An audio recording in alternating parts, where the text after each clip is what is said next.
ఈయన ఒక్కగానొక కొడుకు పుడతాడు. తన పేరు అగ్నిశర్మ. ఈయన పేరు అగ్నిశర్మ.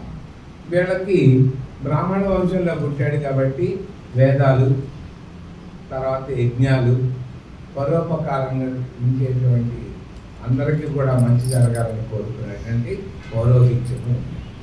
కానీ మన హీరోకి ఆ వేద విద్య ఆపల. వాళ్ళ నాన్న పాపం పండిత పుత్ర పరమసుంత అనే రకంగా మన వాడికి వేద విద్య ఏమీ ఆపల. సరే, ఇంక ఈయనకి ఆ వేద విద్య రాకపోయినా, ఆ తర్వాత ధర్మశాస్త్రాలు కానీ రాకపోయినా కానీ వయసు వద్దు వద్దు అనుకున్న వచ్చేది వయసు కదా, కాబట్టి మనకి వయసు వచ్చేసింది, చదువు మనిషికి రాలా. సరే, వయసు వచ్చింది కదా అని చెప్పి పెళ్లి చేశారు. పెళ్లి చేసి అక్కడే ఉంటున్నాడు. వాళ్ళ నాన్నగారు కాలు చేయాలన్నంత వరకు ఆయన ధర్మోపదేశంలో సంపాదించిన దాన్ని తెలుసుకున్నారు. ఆ రాజ్యంలో ఏమైందంటే తీవ్రమైన కరువు కట్టాలు వచ్చాయి వాళ్ళు ఉన్నటువంటి రాజ్యం. సరే, ఇంక బతకాలి కదా అనే ఉద్దేశంతో తల్లిదండ్రుల్ని, భార్య పిల్లల్ని అందరినీ తీసుకొని వేరే ఇంకో రాజ్యానికి వలస వెళ్ళాడు.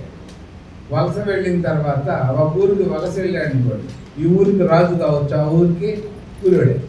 కాబట్టి ఈయన ఏం చేశారంటే ఒక అడవి ప్రాంతంలో ఎక్కడన్నా ఒక గుడి చేసుకొని తల్లిదండ్రులు ఆయన ఏం చేశారంటే కరువు ప్రాంతాలు అల్లాడినటువంటి వాళ్ళు ఇక్కడికి వచ్చేస్తారు కదా. అప్పుడు అక్కడ ఎవరికి ఈ అగ్నిశర్మ ఆయన ఏం చేశారంటే కరువు ప్రాంతాలు అల్లాడినటువంటి వాళ్ళు ఇక్కడికి వచ్చేస్తారు కదా. అప్పుడు అక్కడ ఒక దొంగల ముఠా ఉంటుంది, దారి దోపిడీల ముఠా. వాళ్ళతో ఫ్రెండ్షిప్ చేస్తారు ఎవరు, మన మణిశర్మ కదా. కాబట్టి ఇది సరే, ఇప్పుడు దీన్ని ఏమంటారంటే ఇంగ్లీష్లో కూడా ఆల్వేస్ బీ కేర్ఫుల్, ఎల్లప్పుడు కూడా ఎరుకతో ఉంటుంది. ఇంకొకటి ఏబిసి, దానికే వారేం చెప్తారంటే బాబా వారు అవాయిడ్ బ్యాడ్ కంపెనీ. అవాయిడ్ అంటే వదిలించుకో, చెడు మార్గంలో చెడు ఆలోచనలతో ఉన్న వాళ్ళని దూరంగా ఉండు అనేటువంటిది భగవాన్ సాయిబాబా గారు ఏబిసి అని సింపుల్గా చెప్తారు. అట్లానే మనోడు అవాయిడ్ బ్యాడ్ కంపెనీ కాకుండా ఆ బ్యాడ్ కంపెనీలోకే పోయాడు.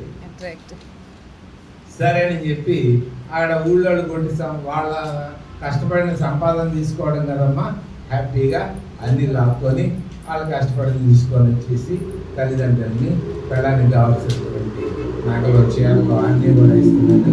అయినా మీరు డార్లింగ్ అంటుంది ఆయన, ఎవరు తెచ్చిస్తున్నాడు కదా మౌడ, వెరైటీగా. ఆమె ఇలా జరిగిపోతుంది కాదు. శిష్య బృందంతో కూడా అక్కడికి వస్తారు. రాగానే మన మణిశర్మ ఏం చేస్తాడు, అటాక్ చేస్తాడు. అటాక్ చేసి కట్టేసి మీ దగ్గర ఉన్నాయని కూడా ఆడపెట్టాడు.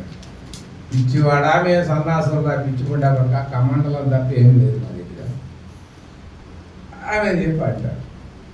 సరే, ఏదో కొంత దారి పంచానికి డబ్బులు ఉంటాయి కదా, అవి రాకుండా తర్వాత ఈ అత్రి మహర్షి ఏం చేస్తారంటే దివ్య దృష్టితో చూస్తాడు. ఎవరిని, ఈ మనిషి. నాన్న, నువ్వు ఏదో వృత్తి చేయమన్నావు, 64 కళలో వృత్తి చేస్తున్నావు, కానీ నువ్వు అది పాపం చేస్తున్నావు కదా, అది నీకు గుర్తుందా? పాపమో గేపమో నాకు తెలీదు, నా బాధ్యత నా తల్లిదండ్రుల్ని, నా భార్య పిల్లల్ని పోషించడం నా బాధ్యత. వెరీ గుడ్, అది సక్రమంగా కూడా చేసుకోవచ్చు. కానీ నువ్వు పాప కర్మలతో చేస్తున్నావు, మరి నువ్వు సంపాదించేటువంటి పాప కర్మల ఫలితాల్లో వాళ్ళు కూడా ఏమైనా భాగం పంచుకుంటారా? అదొక్కసారి అడుగురా నాన్న అని చెప్పి వెంటనే వీడు ఆలోచనలో పడతాడు. అంతకుముందు మూర్ఖుడు ఒక్కసారి బుర్రను ఉపయోగిస్తాడు. బుర్రను ఉపయోగించేసి సరే ఇక్కడే ఉండండి అని చెప్పి వెంటనే ఇంటికి వెళ్ళిపోతాడు. ఇంటికి వెళ్ళిపోయి వాళ్ళ నాన్నగారిని, భార్యని, అందరిని కూడా, ఏమండి, నేను మీకు అన్ని సౌకర్యాలు పోషిస్తున్నాను కదా, మరి ఒకవేళ నాకు పాపం వస్తే ఆ పాప కర్మల్లో మీరు కూడా భాగస్వామ్యం చేసుకుంటారా అని తల్లిదండ్రుల్ని, పిల్లల్ని, భార్యని అడిగితే వాళ్ళు ఎవడివే, అసలు నీ బాధ్యతది, ఇది ఏమన్నది? తల్లిదండ్రులను పోషించడం, భార్యకి కావాల్సిన నగలు కొనియడం, ఇవన్నీ నీ బాధ్యత అని చెప్పి చెప్తాను. వెంటనే మా ఆనందంతో వెళ్ళాడు కదా, చెవుడు దాడించుకుంటూ వచ్చాడు. వచ్చిన తర్వాత అత్రి మహర్షి అక్కడనే వెయిట్ చేస్తున్నాడు. అత్రి మహర్షి లేదు స్వామి, మీరు చెప్పింది కరెక్టేను, నా సంపాదన తింటున్నారు కానీ నా పాప కర్మలు వాడు పాల్పంచుకోరట. మరి నువ్వెందుకు చేస్తున్నావు పాపము అంటే, తప్పదు కదా అంటే. మరి తప్పినప్పుడు ఇప్పుడు సంపాదించిన ఆస్తిలో భాగం ఉన్నప్పుడు అతను చేసిన కర్మలో కూడా భాగం పంచుకుంటాను, వాళ్ళు ఎందుకు చెప్పుకోలేదు? అప్పుడు ఆలోచిస్తాడు, నాకు బుద్ధి వచ్చింది, నాకు మోక్ష మార్గం అవుతుంది, చెప్పండి అని. నేను చెప్పేది కాదు నాన్న, నీకు నువ్వే తెలుసుకోవాలి అని అదే ముహూర్తంగా భావించి ఆయన తపస్సు కూర్చుంటాడు. ఇలా కూర్చోవడం 13 సంవత్సరాలు ఆయన తపస్సు చేస్తాడు. ఆ 13 సంవత్సరాలు అతను నిర్జీవంగా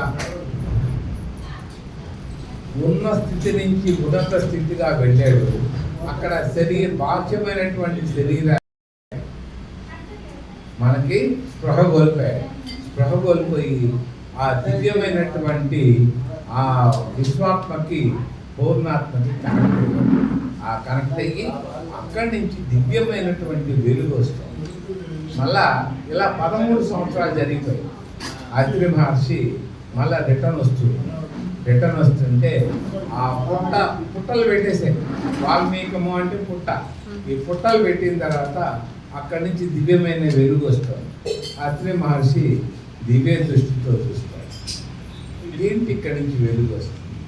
అప్పుడు దివ్య వారు వచ్చి, ఆయన నీ వల్ల ఈ విశ్వానికి ఒక గొప్ప కార్యం కావాలి, ఆ గొప్ప కార్యమే నువ్వు ఒక ఇది రావాలి, ఒక కావ్యం రాయాలి. సరేలే, చిన్నప్పటి నుంచి సోదాగా తిరిగిన వాడిని చదువు రాదు, ఏమీ రాదు, దారి కొట్టినోడిని నాకు ఎలా వస్తుందంటే శోధన చేయి శోధన చేయి. ఆ శోధన చేస్తూ ఉంటే అప్పుడు నాకు కథ వస్తువేంది అని అడుగుతాడు.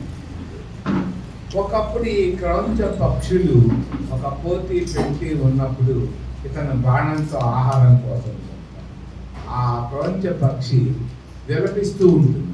ఆ విలపించినప్పుడు ఒక క్షణం ఇతని మనసులో, అయ్యో నేను పొరపాటు చేశాను, సృష్టికి విరుద్ధంగా నేను దాన్ని చెప్పాను అని. ఆ శోకంలో నుంచి మీకు ఒక మహత్తరమైనటువంటి భావం వస్తుంది అంటారు. ఆ భావమే రామ కథకు నాంది. అర్థమైందా? ఆలోచిస్తాడు కానీ రాయడం చేస్తాడు. అప్పుడు విఘ్నేశ్వరుణ్ణి బతోడాడు. విఘ్నేశ్వర, నేను చెప్తాను, నువ్వు రాయండి. విఘ్నేశ్వరుడు ఒక కండిషన్ పెడతాడు, నువ్వు నాకు నేను కూర్చున్నాను అంటే ఇదిగో మధ్యకి పోతున్నా, గ్యాపులు కుదరతావా, కంటిన్యూగా జరగాల్సిందే కానీ అని చెప్పాడు. అంటే అక్కడ తర్వాత దానికి మీనింగ్ చెప్తాను. అలా చెప్పినప్పుడు సరే అని చెప్పి వడంబడికి తీసుకొని వెంటనే ఈయన తాగేశాడు. నేను చెప్పే కథ బాగా మధ్య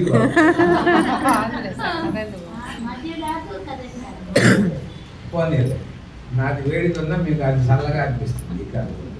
వెరీ గుడ్. కాబట్టి ఏమైంది, నేను ఎటువంటి పరిస్థితుల్లో కూడా ఆపను. దానికి నువ్వు ఓకేనా? ఓకే అంటే తర్వాత ఆయన రాసేస్తాడు, అయిపోతుంది. ఈ కథ గురించి మనం తెలుసుకోవాల్సింది ఏంటి అది మీకు ఇప్పుడు క్వశ్చన్. ఈ వాల్మీకి కథ నుంచి ఏదో కథ విన్నాం, కథ కంచికి మన ఇంటికి కాదు కదా. ఈ వాల్మీకి మహర్షి నుంచి మనమేం తెలుసుకోవాలి, ఇది జ్ఞానం. ఒక్కో పాయింట్ చెప్పండి, మళ్ళీ సరిదిద్దుకో. ఆయన చెడ్డవాడు కూడా మంచివాడు అయ్యాడు, కొద్ది రోజులకైనా నేర్చుకొని చెప్పిన. ఎందువల్ల అయ్యాడు? ధ్యానం